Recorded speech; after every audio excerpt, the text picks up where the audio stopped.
বৈদ্যুতিক বাল্ব কে আবিষ্কার করেন?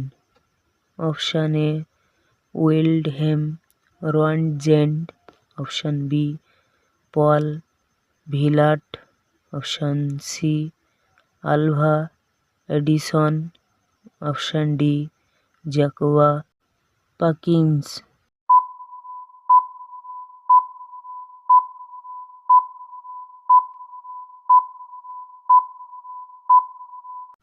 বন্ধুরা, উত্তরটি জানবার আগে আপনি যদি এই চ্যানেলে নতুন হয়ে থাকেন তাহলে আমার এই ছোট্ট চ্যানেলটিকে লাইক ও সাবস্ক্রাইব করে পাশে থাকবেন।